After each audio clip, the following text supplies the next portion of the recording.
Halo, selamat datang di channel YouTube saya. Kali ini saya akan bacakan thread Twitter dari @bristory yang berjudul Kapal Hantu di Selat Sunda. Sebelum menonton, tolong like, comment, subscribe, dan share. Jangan lupa tekan tombol loncengnya. Terima kasih.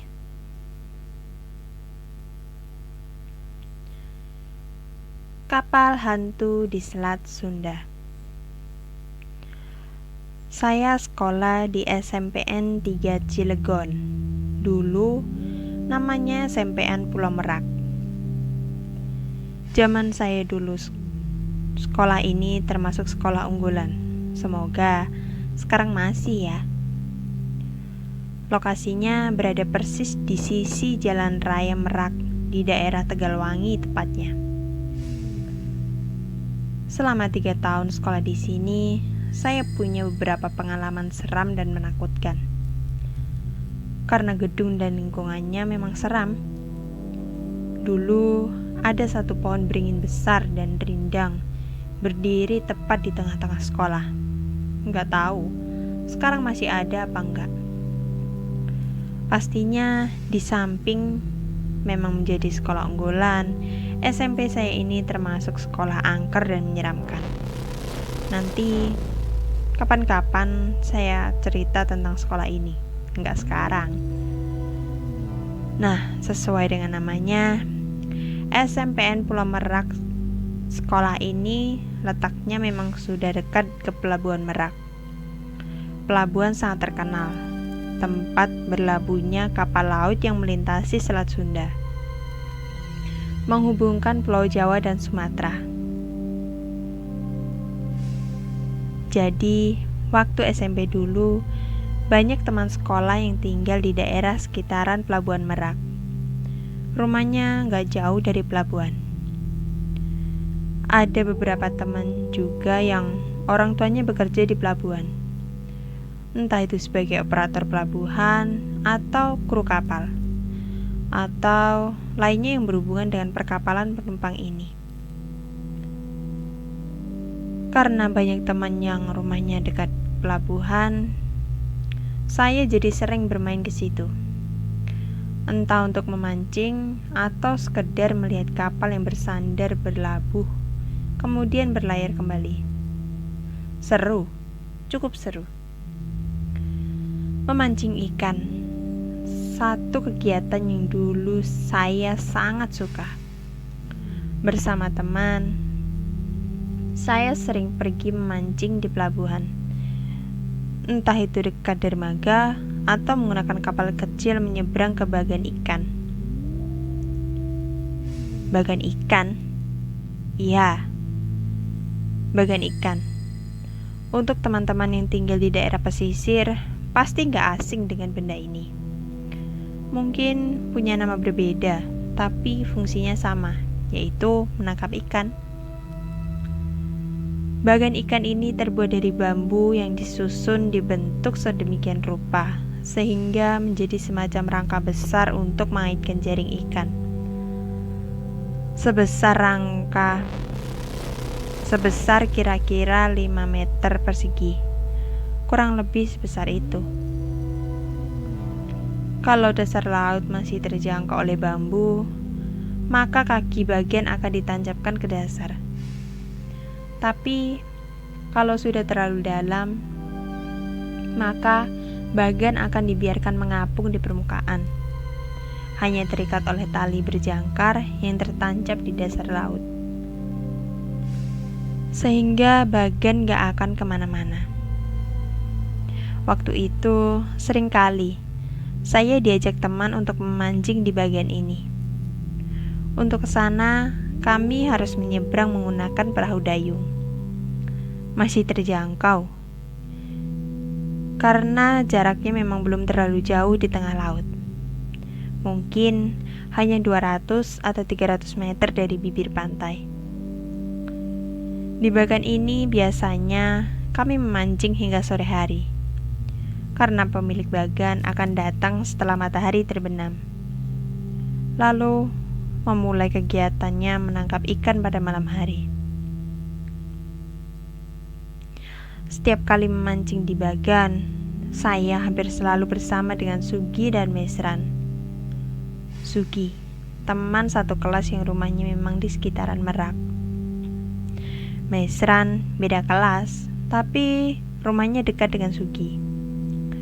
Ayahnya Mesran memiliki bengkel motor yang cukup besar di daerah Merak. Nama Mesran diambil dari merek oli yang cukup terkenal waktu itu. Pada satu hari libur sekolah, saya pergi memancing bersama Sugi dan Mesran. Seperti biasa, kami meminjam perahu milik keluarga Sugi untuk berlayar menuju satu Bagan sebagai tempat kami memancing. Waktu itu masih belum terlalu siang, sekitar jam 10. Tapi kami sudah berada di atas perahu dayung. Mesran dan Sugi dengan sekatan mendayung, mengendalikan dan mengarahkan laju perahu. Sedangkan saya hanya duduk diam menikmati pemandangan. Saya orang yang sangat suka laut, suka suasananya, suka pemandangannya, suka dengan misterinya. Kalau sudah jalan-jalan ke laut, saya akan sangat bahagia. Sama juga waktu itu, ketika Mesran dan Sugi sibuk dengan dayung di tangan, saya malah dengan senangnya menikmati perjalanan. Memperhatikan air laut yang masih ramah membentuk gelombang kecil. Karena masih dekat dengan pantai dan belum terlalu dalam, maka airnya masih berwarna hijau kecoklatan, belum jadi biru gelap. Panas terik matahari yang bersinar akan membuat kulit menggelap di banyak sisi. Tapi itu bukan penghalang. Kami tetap akan bersenang-senang di atas Bagan nanti. Gak lama, kira-kira setelah 20 menit di atas perahu, akhirnya kami sampai di tujuan, yaitu Bagan Ikan. Setelah sampai, kami lalu memulai kegiatan memancing. Bagan tempat memancing ini letaknya gak terlalu jauh dari Pelabuhan Merak. Dermaganya kelihatan dari tempat duduk kami. Tapi tentu, letak Bagan bukan di jalur perlintasan kapal penumpang yang hilir mudik. Tapi letaknya cukup dekat dengan beberapa kapal yang sedang beristirahat atau kapal penumpang yang sedang tidak beroperasi. Kapal yang sedang beristirahat ini biasanya sedang dibersihkan atau dalam perbaikan atau ada alasan lain. Hampir seluruh kru biasanya pergi ke daratan, meninggalkan kapal, melepas jangkar sendirian. Hanya ditunggui oleh beberapa orang kru saja. Jadi kapal dalam keadaan nyaris kosong. Kami duduk di atas Bagan sambil memperhatikan kapal-kapal besar ini. Kapal yang memang kelihatan kosong, gak ada orang sama sekali. Kamu kenal sama Raden kan, Bri? Anak kelas 2B, tanya Mesran yang sepertinya tahu kalau saya sedang memperhatikan kapal-kapal besar itu. Iya, kenal Seran. Kan aku sekelas di kelas 1, jawabku.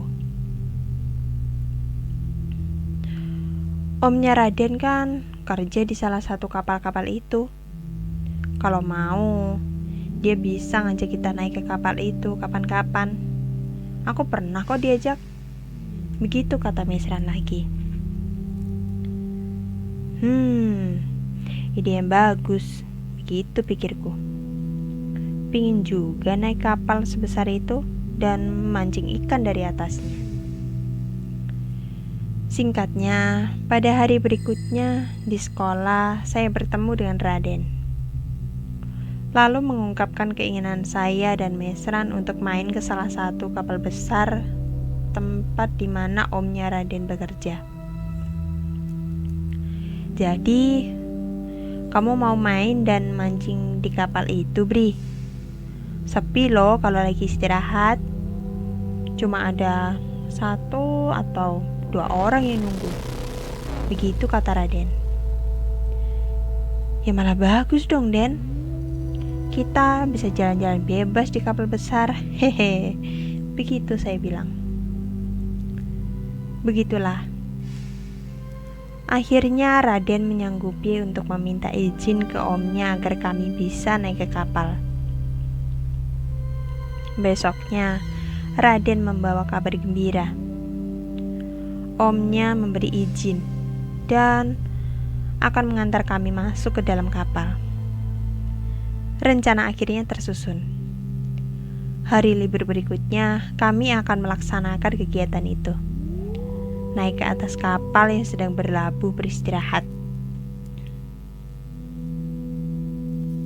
Kegiatan yang harusnya akan menyenangkan, menggembirakan, mengeksplor kapal besar yang sedang dalam keadaan kosong, seharusnya begitu. 1 hari sebelum pelaksanaan, Raden memberi kabar kalau ternyata omnya baru akan pulang pada malam hari. Jadi, kami baru bisa naik ke kapal setelah omnya pulang, ya, di malam hari.